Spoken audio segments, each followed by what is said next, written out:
to Sports Scope, the most influential sports talk show in the nation.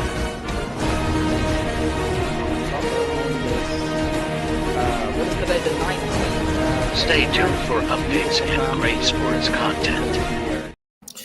Hello, everybody. Welcome to the Real Sports Scope. I'm your host, Robert Butler. And what is today, the 5th or the 6th? I want to say today is the 5th of March. Good to be back here live on the program. There's so much going on right now. The NFL, and I'll probably open up with this story about the receiver market. I mean, you've got a lot of receivers in their prime that has cost these teams so much money. They're moving on for practically nothing, you know. That's pretty interesting story. Kyrie Irving goes down. I'm not really sure what the deal is with that. Something came up here. Looks like something has come up with NESSP, but we'll have to just see what happens there. Okay, but anyways, going to talk about that. DK Metcalf trading on the trading block. Tyler Lockett will be released. That's two of the Seattle wide receivers. Christian Kirk is going to be released. Deebo Samuel, since the last time I talked to you, has been traded. Devontae Adams will be released. I mean, these are guys still in their prime. So got a lot to talk about with that. Jimmy Johnson announced his retirement. Bill Belichick said no to Hard Knocks. Matt Stafford's going to stay with the Rams. So much to get to. Of course, the NBA, Nico Harrison. I mean, how does he survive this now that Kyrie Irving goes down? So stand by. We'll take our first and only break. I'll be back here momentarily. We'll hit the ground running here on the Real Sports Scope. Hello, Sports Scope followers. The program has seen tremendous growth since going 5 days a week. I just wanted to thank everybody for your cash contributions and sharing the program with friends and families. Just a reminder, if you want to contribute to the program, go to the Cash App, the cash sign, and Sports Scope. There are other ways to contribute to the program listed at the bottom of the screen. If you want to advertise on the program, go to sports, that is sports with an S, another S, scope, SKOPE, at gmail.com, just like it's listed at the bottom of the screen. Thank you and enjoy the program. Okay, folks, having some technical issues here. Let's take one more break, and I'll be back here in about 1 minute. How about that? Introducing National Streaming Sports, live and on-demand sports talk programming that you can access 24/7. For the premier sports talk experience, tap into our Roku channel. Start your mornings with Mac and Jack covering all the weekend sports action. Then pour a cup and enjoy all the sports you can drink on the Coffee and Sports podcast. At midday, talk sports from east to west on the Coast to Coast podcast. Followed at night by some hot girl talk with Prim and Proper Sports featuring Sonia Pearson. Talk boxing on the Gloved Fist. Yankee fans tune in for Start Spreading the News. And there's more on the College Sports Huddle and Sports Scope with Robert Butler. There are 20 podcasts in all and 70 weekly shows, giving us a 3.4-star viewer rating. To find us on Roku TV, search for National Streaming Sports on the Roku search bar. Click on the logo and you're in. National Streaming Sports, live and on-demand sports talk for... All righty, Val. I'm back here live, and I don't know, something's going on with our Roku TV. And Linda, if you're watching, I don't know, but I put both of the NESSP apps up, and both seem to be having problems. I know one doesn't work and one does, but I'm not sure which one is. So, okay, I've got to start off with this. All right, now, NFL wide receivers are becoming increasingly expensive. I mean, we're talking productive Pro Bowl, former All-Pros, borderline All-Pro players are being shopped and or traded for, I think, the market has hit a tipping point. For example, the Commanders seem to have gotten a steal over the weekend with trading for Deebo Samuel, okay, which I've got him written down here. I've got some separate notes for Samuel because I thought I was just going to be talking about Deebo Samuel, and then we just got a flood of this. But Samuel, folks, went for a 5th-round pick where Washington took on a $17.5 million cap, his cap hit. Now, think about it this way. Washington has Jalen Daniels there on a rookie contract. Last year, Washington had the most money in cap space. Not quite the story this year. That is obviously the New England Patriots here. But San Francisco takes a cap hit this year and from dead cap money. But it looks like John Lynch is looking 3 years ahead. You look, and by the way, there was also rumblings that Brandon Ayuk could also be on the trading block after just signing that big deal there, But it looks like they're trying to make room to pay Brock Purdy anywhere from $50 to $60 million. I'm going to be closer to 45 to 52, and that's really pushing it. But I know the guy hasn't getting paid anything practically, and he's living in one of the most expensive places in America. Remember, he was a very last pick in the draft, Mr. Irrelevant, Brock Purdy. But we saw how he struggled when the team did not have when they had injuries at that wide receiver position. But going back to this trade here, if Washington extends Samuel, they only take a $5 million hit. Adam Peters, this Washington general manager, former assistant there under John Lynch. Hold on.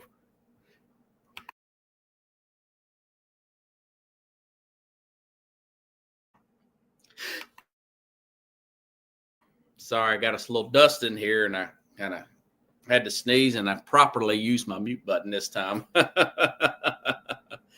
But this Adam Peters here looks like he got the better deal, Commanders. Once I finish his book, and I would like to, but it's huge, his book, and I'm working on another book I'm trying to finish first, is Mike Richmond out of the D.C. area. I would like to bring him back on and see what he would think about a trade like this. Think about it. You got a guy, 29 years old, still in his prime. He went from a team that had, and I'm talking Deebo Samuel here, he went from a team that had a rookie, a good quarterback on a rookie contract with a loaded squad around him. Now he's got traded to another team, and he's starting the rookie contract over only in year 2. It's hard to fathom that. Only in year 2, Jaden Daniels here. Now he's alongside opposite, probably a better overall quarterback. Got to an NFC Championship game his first year. Same thing as Brock Purdy. Nowhere near the team defensively that Washington was compared to that San Francisco team. You got Terry McLaurin there opposite of him. What a good deal there for Deebo Samuel there. And also, you give up a 5th-round pick for a starter like Deebo Samuel, who's healthy, by the way. Yes, production went down with the 49ers, but with this offense here, I could see him playing a more of a traditional slot receiver here instead of doing all those running plays with this Cliff Kingsbury offense here. So I tell you what. So basically, he's getting a 2.0 loaded roster here. Washington needs to get better on the defensive line. They were right around dead last in run defense and got to the NFC Championship game. Now they're wanting to do away with Jonathan Allen. My guess is they're going to do something at that tackle position. They make another big move with another team. Maybe they go after a veteran there. Maybe they just use all their draft picks like I think a Cincinnati would do. and the Rams have successfully done. Just have all your defensive guys on rookie contract and spend money on your offensive guys. Of course, we know they already traded for Lattimore by the trade deadline, which did help them in the playoffs with the New Orleans Saints there, got Marshawn Lattimore there at the cornerback position. So a lot of moving and shaking there going on. Okay, now, let's see. I think I had two parts to that, but Washington, going back to that, they need help at defensive line. They need help at linebacker. They're 30th against run defense here. They still have a first, a second, a third, a fifth, and 2 7s. They should go all defense, in my opinion. So I just wrote that down in my notes. Now, back to this receiver story. All right. So you had Deebo Samuel over the weekend get moved.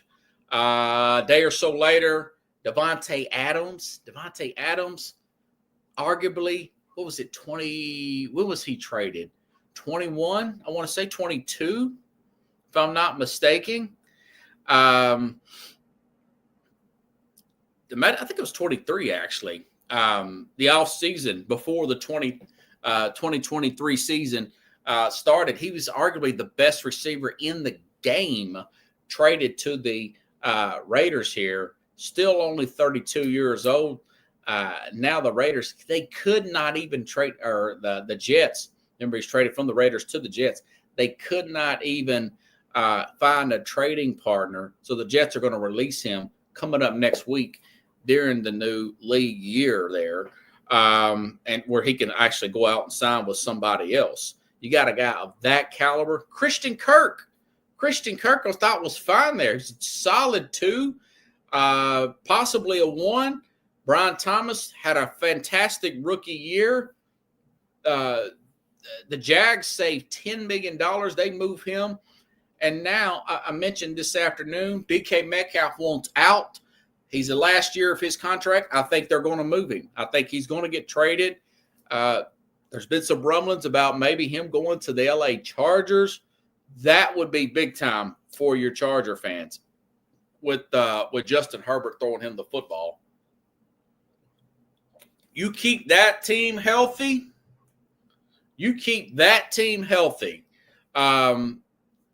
Herbert's going to have to win some games. But let me get back to my notes. If I get too far off my notes, I'll get way out here. Okay, so Metcalf, 1 year left, will be 28 in December. I mean, this guy's got 4 prime years left, maybe 5. Probably going to command $125 million plus type of contract. May catch a first or second. He was drafted in the same draft. He played on the same team with A.J. Brown, opposite. Deebo Samuel drafted in the same draft, a year older, 29 years old. That I mentioned Christian Kirk, even Tyler Lockett. Yeah, he's going to be 33 later on this season, but he's very consistent slot receiver there, And, you've got Adams, who's been moved twice here. I just think that there is a level of, like I said, they're not, I wouldn't use the word overrated. I'd say slightly overpaid, slightly overrated. Let's go back to DK. All right. You had Tyler Lockett on one side, DK Metcalf on the other, up and coming. And we saw this last year, especially towards the end. Jackson Smith-Njigba he has the ability to be a number 1. I think that's what Seattle thinks. That's why they want to move all this money off. But you think about it. Jackson Smith-Njigba, above average at times, a good defense, I would say. I know they've had some bad moments there. I know Sam Darnold made some big throws and beat them at the end at home, which that shouldn't have never happened, but it did with this Seattle team. But that running game with, Kenneth Walker and Seattle is, you got a physical team there. You've got a decent defense, and you've got that receiving core, that running back, and a new coach, vibrant, defensive-minded guy, kind of like a young 2.0 Pete Carroll, and still couldn't make the playoffs. And that goes to show you, and that's probably why DK's looking at that. I said, we cannot win with Geno Smith. And I think Seattle's starting to see that. So could Seattle be a wild card to go after a guy like an Aaron Rodgers per se? Could they be a wild card in getting a quarterback this year? I don't know. Or could they be waiting? But they have hit their ceiling there with Geno Smith. You kind of you hear all these guys, especially on your ESPNs and all this.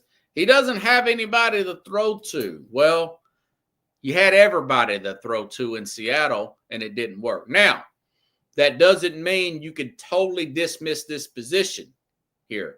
All right? I picked up a guy, an Uber, diehard Packer fan.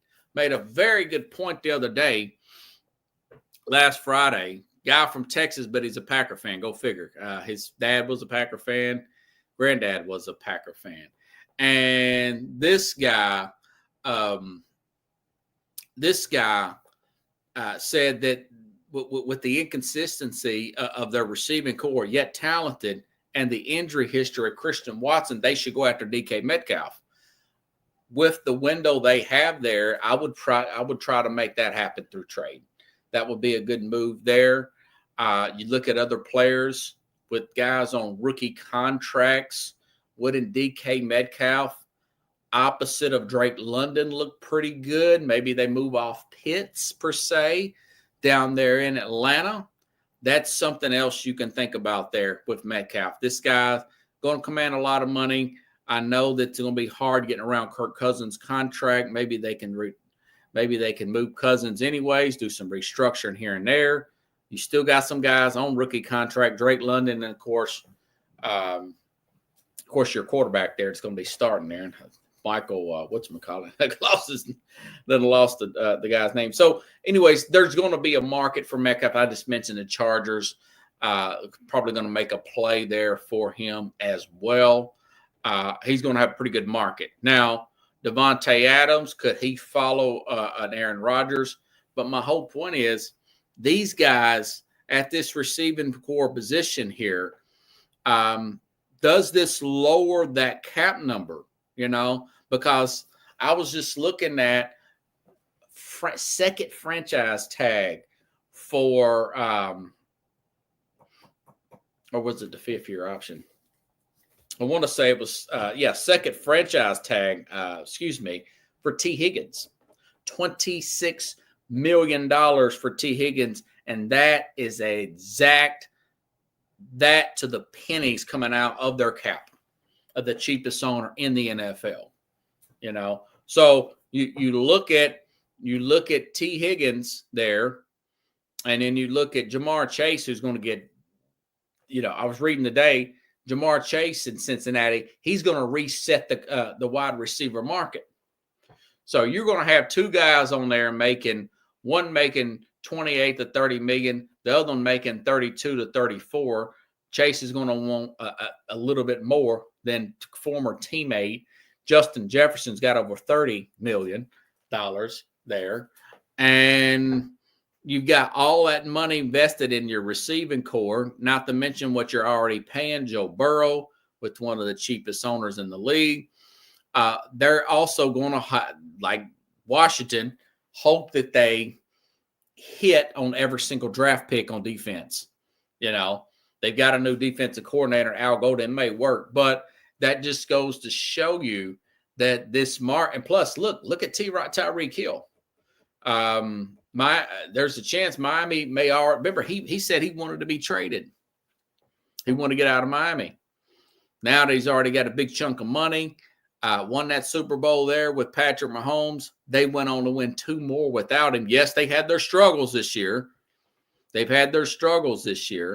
But there seems to be a ceiling for that position. It does not guarantee wins.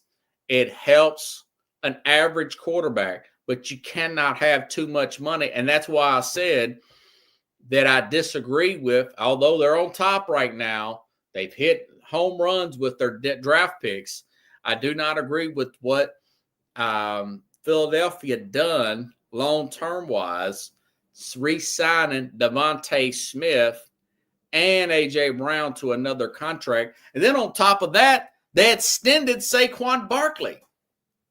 So, yeah, I think I was proven wrong. I admit it, that Saquon Barkley, I wouldn't have given him that big second contract, but he got a big second contract there. Now they're wanting to extend him past that second contract, which I think is suicide, if you ask me. Now I know they cut James Bradbury, and of course they cut Darius Slay because they've got their corners taken care of. They draft so well, it doesn't really matter. But conventional thinking is you don't want to sign more than one wide receiver to the second contract, and that wide receiver to the second contract, you have to think twice before doing him. Now, that being said, you don't want to have to just live off a rookie, put that kind of pressure on a rookie wide receiver. You know, we saw that fall apart with Tennessee when they took on Trayvon Burks here. You got to have your guy already on the roster that you think that can take over.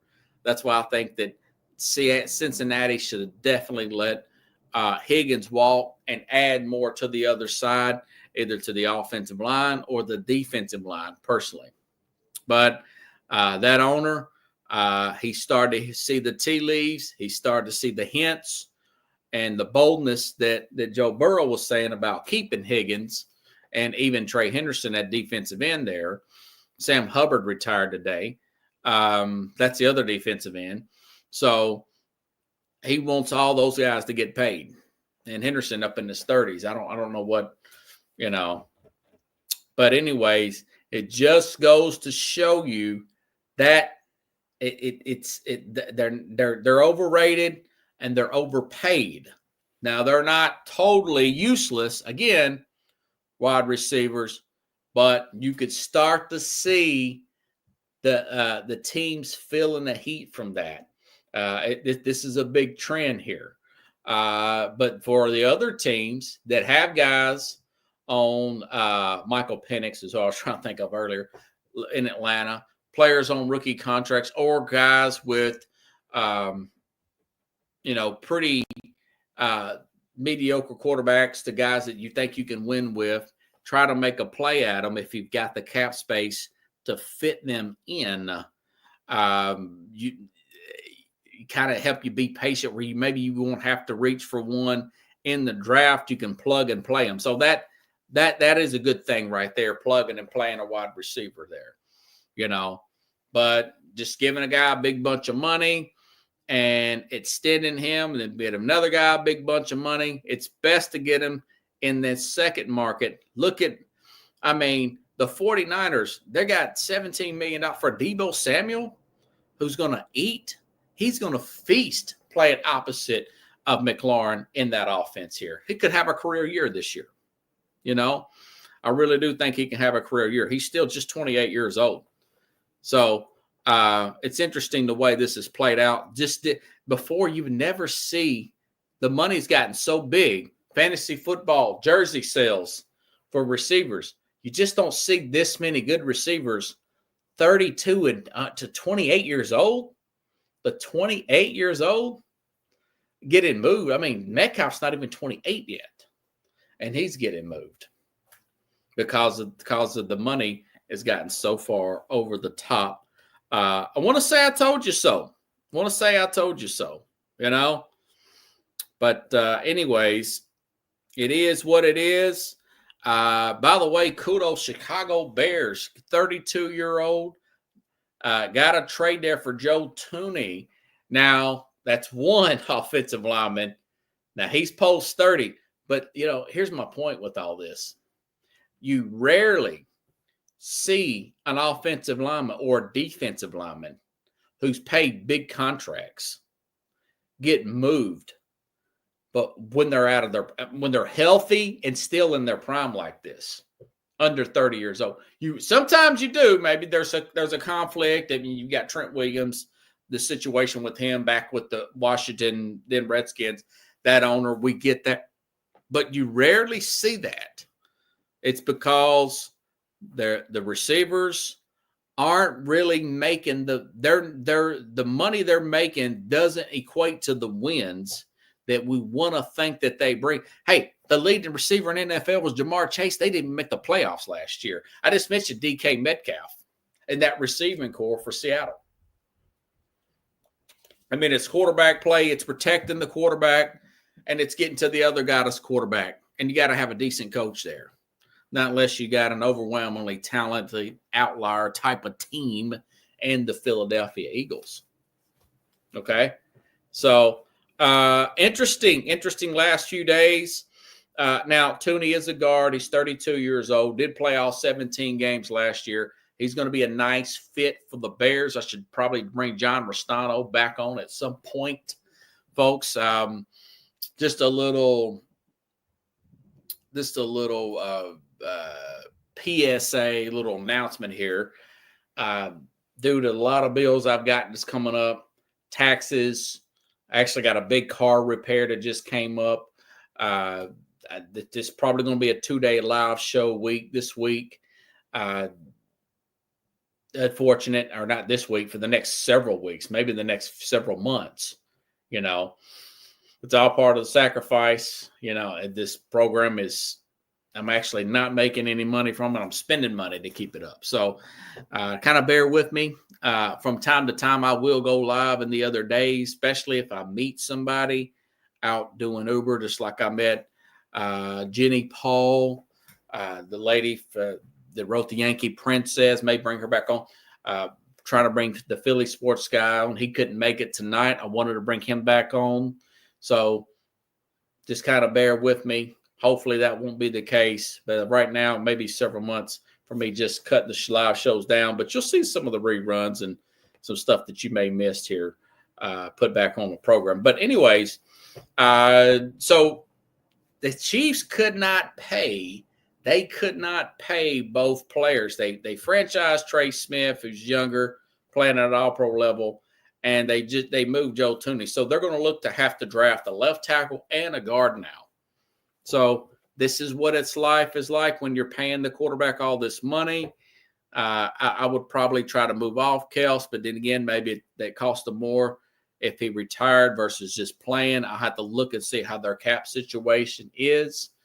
But and I think the Bears may have a good player for another year, maybe two, to help out Caleb Williams. That was a pretty good move. And, of course, I want to say that they moved off Keenan Allen. I think it's 33 as well, the Bears have. So, and that's a normal time. But guys in their late 20s playing at a Pro Bowl, that's really interesting. You just don't see that.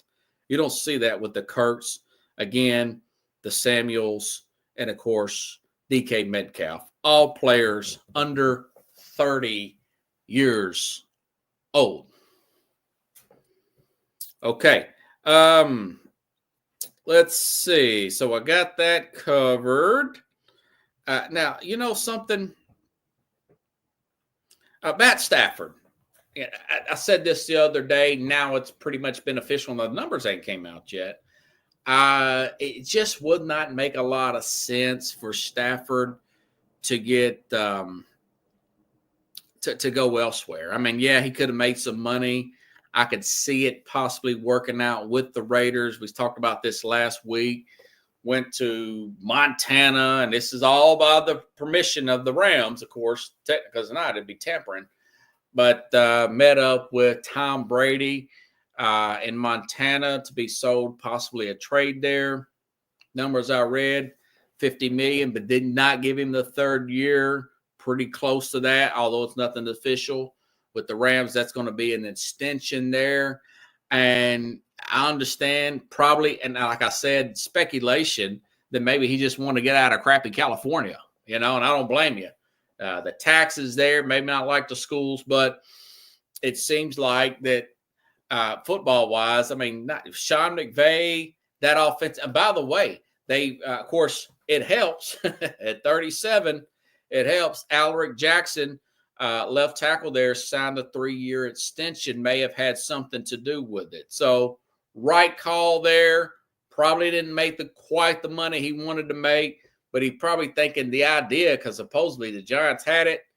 Looked at Giants. Andrew Thomas, not quite healthy all the time. Cold weather, windy all the time up there in East Rutherford in that stadium late in the season versus being indoors with Sean McVay. And that, plus he's already got chemistry with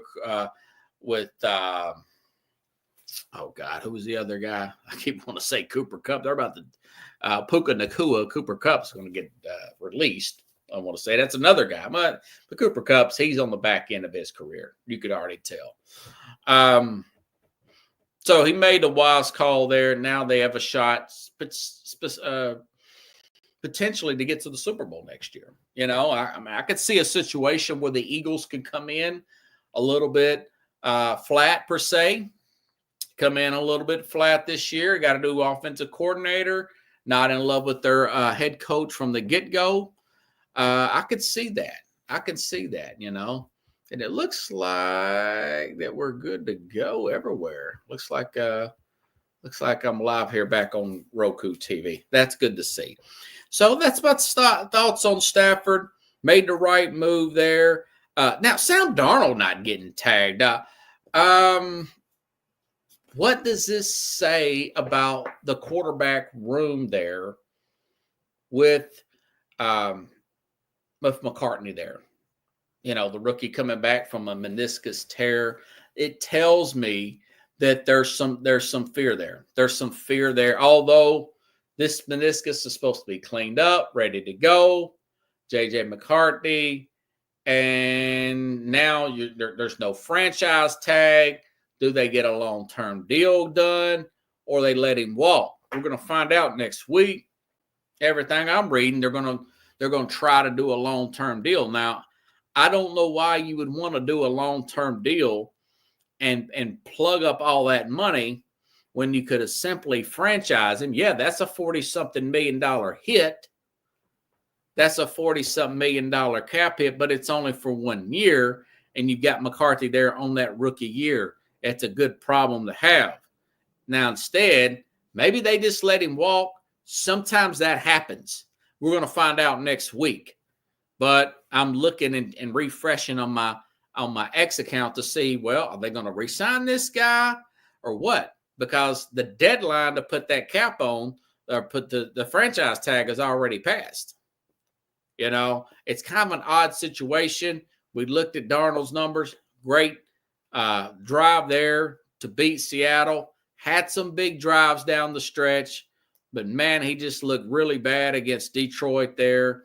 And looked horrible against the Rams. The not official playoff game, last season game against Detroit, and then of course the Rams got after him like nobody's business.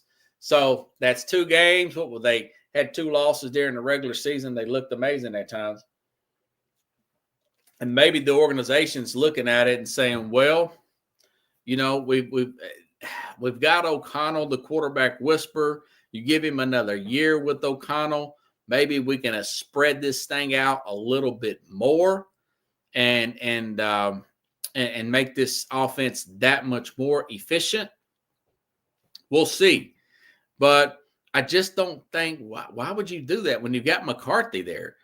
Franchising, what if McCarthy just plays better than you got McCarthy there for peanuts on the peanuts compared to the cap hit of a guy like a Sam Darnold?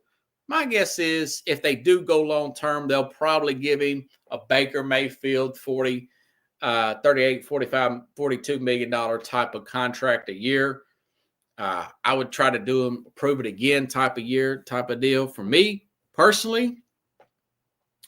And maybe you could trade McCarthy and get some picks for him. I don't know, but remember, McCarthy was a first-round pick. So this may be a drop ball situation. This may be management overthinking the room up there in Minnesota. That's an interesting story to monitor in my opinion there, folks. Okay. Okay, so got a lot of this stuff. I'm trying to see where I want to go now. Okay, now, Jimmy Johnson retiring from Fox. Okay, now, those of you who've been watching the program, got Jimmy Johnson's book around here somewhere. I don't know what I did with it. I think I may have gave it to my dad or something. I don't know. Jimmy Johnson, two-time Super Bowl winner, national championship winner. His players that he brought in went on to win another Super Bowl 2 years later under Barry Switzer here on the Colin Cowherd show a couple of days ago. Announced he's going to retire. He's going to retire from Fox. He had been at Fox since 1994. And if you don't recall, in 96, left Fox, worked a few years, left Fox, went to the Miami Dolphins. I want to say 96 to 99. It would give that 4 years to the 99 season, 99-2000. I remember the last game he coached. Team got blown out by Jacksonville. He said, quote, I pushed them too hard.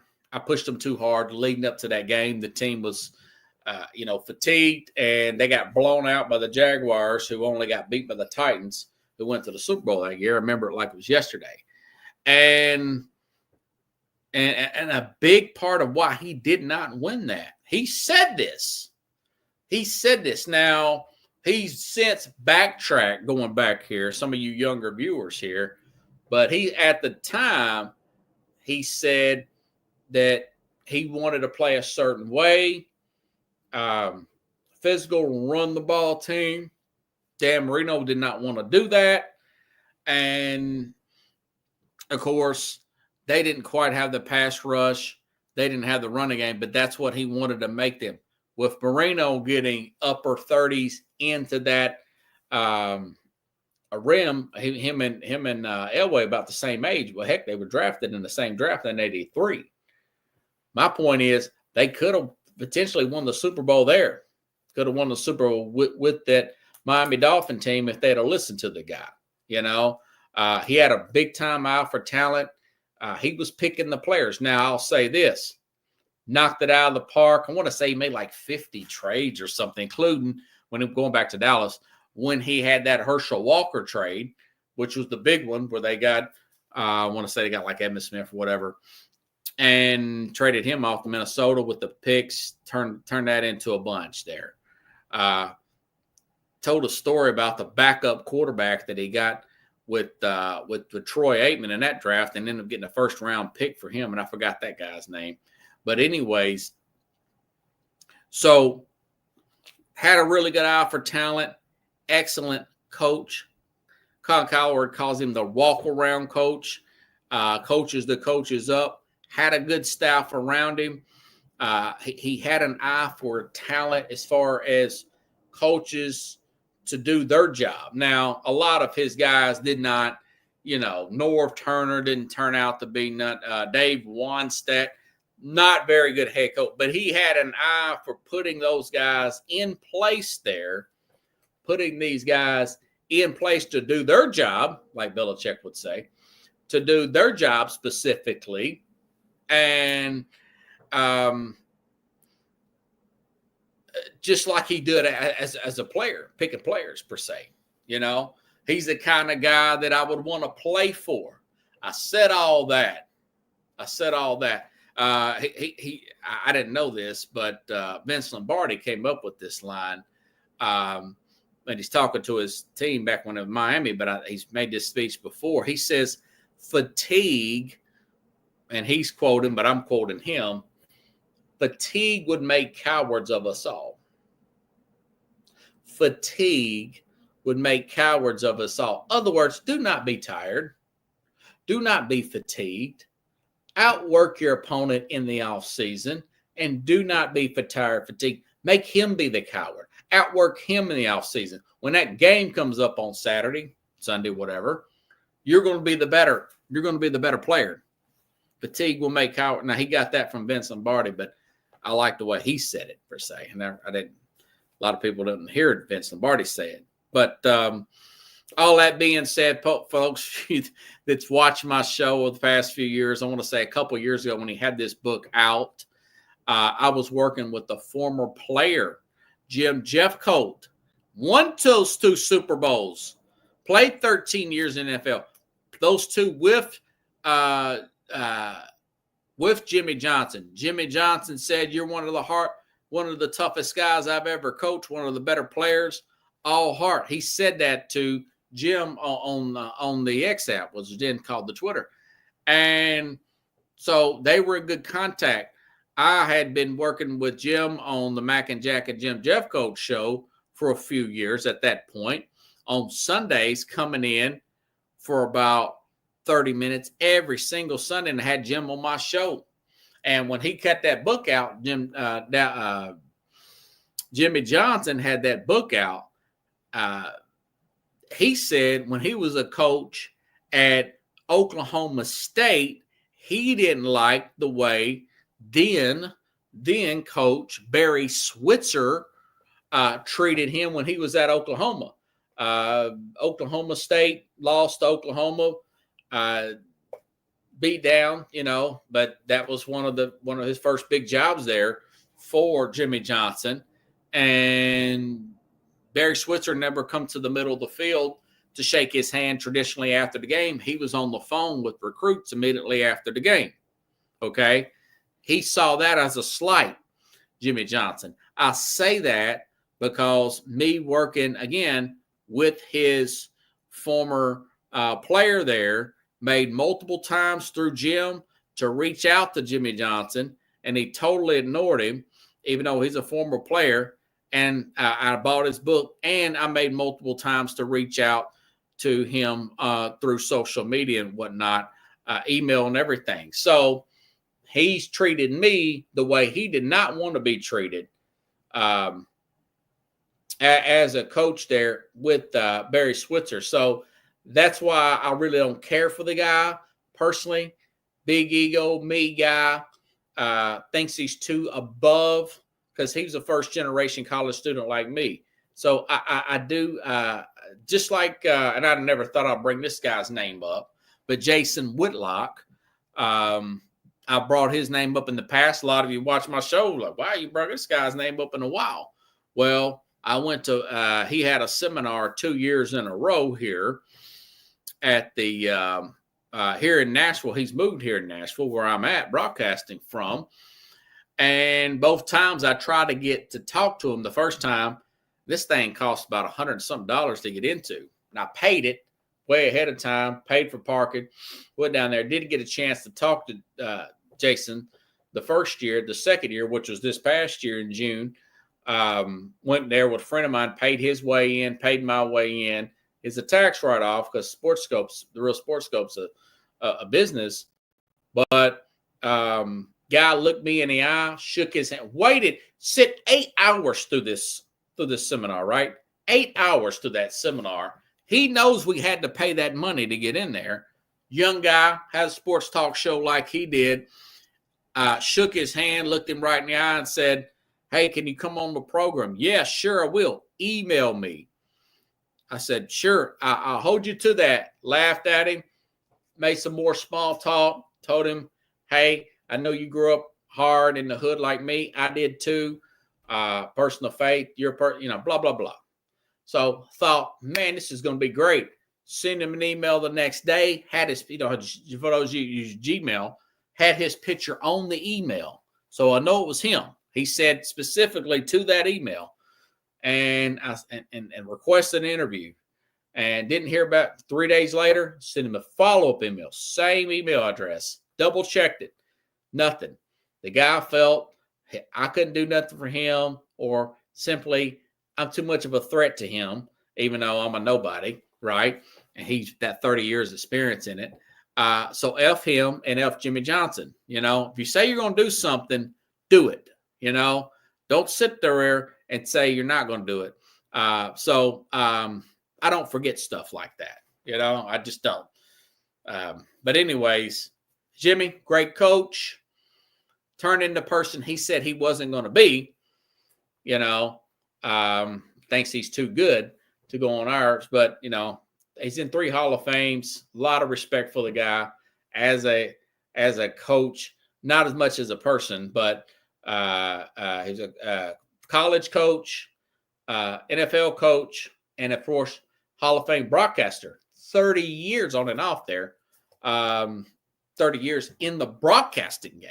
And he's good. It's my number one show the whole time, by the way. And I don't watch as much as I used to, but, I would watch that Terry Bradshaw on them. I like it. It's the best one. My best pregame show and halftime show is still, and obviously the NBA, not my favorite sport, but it's inside the NBA with Barkley and Shaq, Bernie and all them. So anyways, I knew I wouldn't get to all these stories. But let me get to this NBA thing, okay? Because it is a bigger story. Mavs. Kyrie Irving went down, torn ACL. They're done. And I was one of the only few that defended Nico Harrison in this trade. Thought they could have got a little bit more. But I understand. I've been following, and I'm recapping what my opinion was, not trying to say that I'm a phony or anything. But I could understand where they were coming from at the time.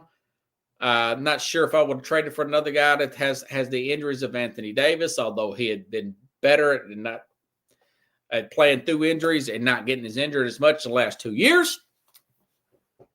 But thought they should have got more from the Lakers, But the truth of the matter is he's sending out these, I'm talking about Nico Harrison, all this information about Luka's not showing up for this. He's not in shape, blah, blah, blah. And it leak, right? But, I got to thinking about this after I watched read this story about the Kyrie Irving torn ACL. And I thought to myself, well, if his narrative is commitment, why would you take a chance, go back a couple years, own the guy, one of the most uncommitted, quit on his team? Ask your Celtic fans this, and Kyrie Irving, and plus a guy that's 30-something years old, one of the worst defenders out there, Kyrie Irving. Why would you do that? And then a couple of years later, why would you sign a shell of himself defensively, an older Klay Thompson, who Golden State said they were done with him. They couldn't pay him what he wanted to be paid. He wasn't putting that kind of production, still pretty flashy. Why would you go after him? Okay, so it's not consistent with your theme of, we want dedication, we want vibrant, and I've commended him. Yeah, he got Derek, he drafted Derek Lively, got Gafford there. Kyrie, major gamble that did pay off, but Kyrie wasn't, in other words, he doesn't fit the narrative that Harrison's saying for Luka Doncic. Okay, now Kyrie's torn his ACL. This team's finished this year. They're totally finished. And, of course, going back to AD, there were a few years ago after the 2020 championship, he came in out of shape in 21. So if you look back at this, you add on the fact that 40% of ticket revenue's down, and now the Lakers insult the injury. Sales are down 40% with the Mavs. And then insult the injury, the Lakers are the number 2 seed, and Luka is thriving. And I tell you what annoys a lot of the other non-Laker fan base out there, because it always looks like, not in every single case, but in a lot of cases, that they're hiring and firing coaches. They're placating LeBron, bringing his son in there. Jenny Buss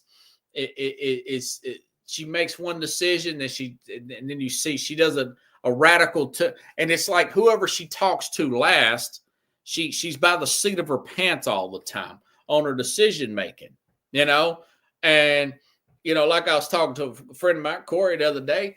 Back when this happened, it just seems like the league finds a way to bail them out.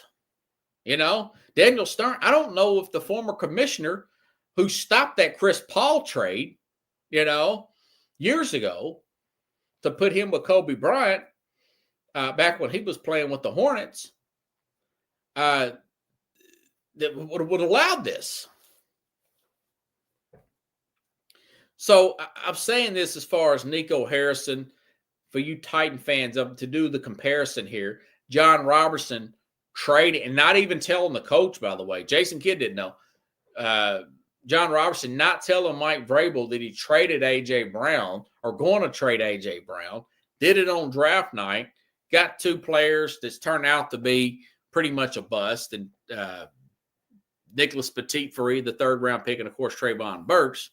But now you got an AD who's hurt, and you've and the Lakers are killing it. Well, A.J. Brown killing the Titans there, going on to the Super Bowl that year.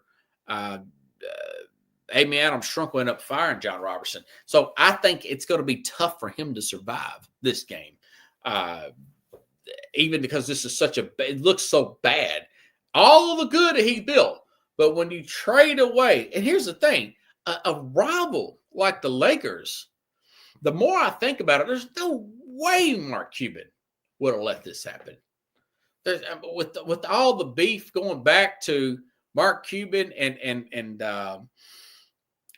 calling Phil Jackson a boy toy, and Phil Jackson joked and said Jenny Buss's boy toy.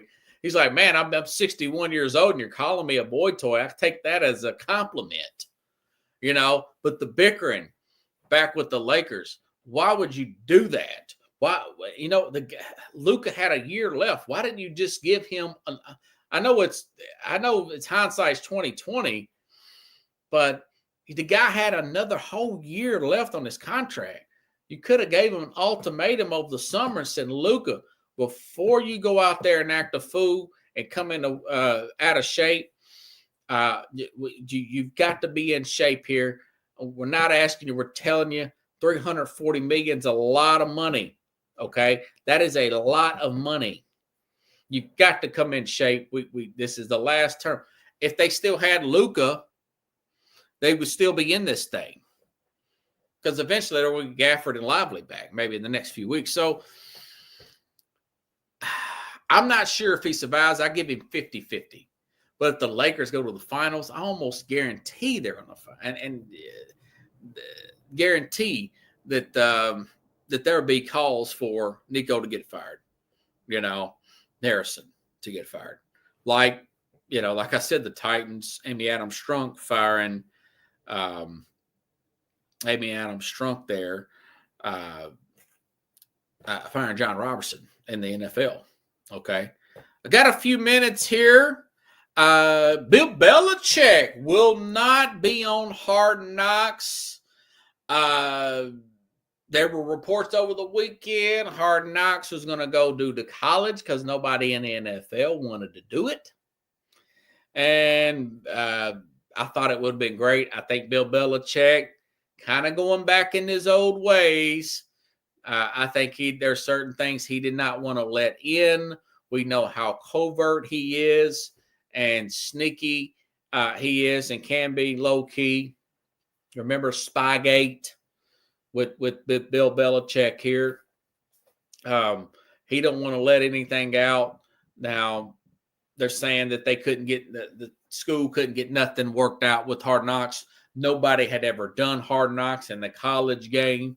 Belichick, 24 years with the New England Patriots. Not one of those years done Hard Knocks. And I know it's usually on a team that was bad the year before, but NFL would have made an exception. Nobody wanted to do it. So now it's still out there. From my understanding, usually the NFL makes you do it. If nobody volunteers, we shall see that. They're still working on other behind-the-scenes type of documentary. He's going to need this for recruiting, okay? He's already brought in both of his sons, I think Steven and the other kid, other guy, young man, for the defensive side of the ball. One's going to be defensive coordinator. The other one's going to be defensive back coach. I made a note, but I suggested maybe the Carolina Tar Heels should look at doing all or nothing if they're still in the documentary game, which is very good. It's by Amazon. The All or Nothing, if you recall, Jim Harbaugh in Michigan did it back in 2018. I thought that was excellent for recruiting for Michigan. It wasn't the best season for Michigan. It was a good season. Wasn't a great season in 2018. Who's got it better than us? Nobody. Maybe that played a key role in helping recruiting for Michigan. Looking ahead, going on to winning the national championship in 23 and 24, just 5 years later. So that's something I think he'll do. I do think that he kind of got a cold feet at the end. Now, they're not saying this, but of course, who's going to say anything to Bill Belichick about anything?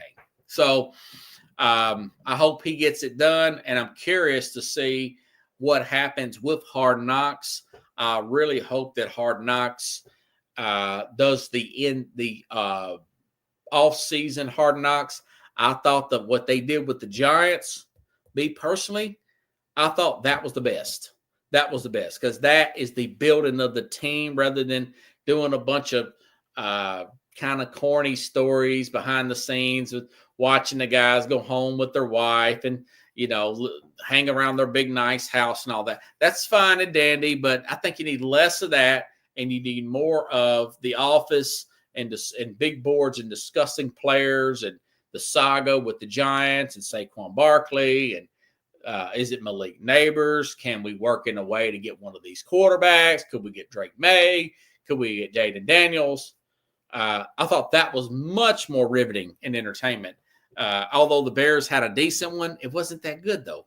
It's nowhere near as good as that one off-season Hard Knocks that the Giants had this past off-season. Maybe because I'm older and I look at things from a management perspective and don't have an emotional attachment. So great show tonight, 57 minutes. Brent just got a ton of stories and I got it all in there. I didn't think I was going to be able to get it in there.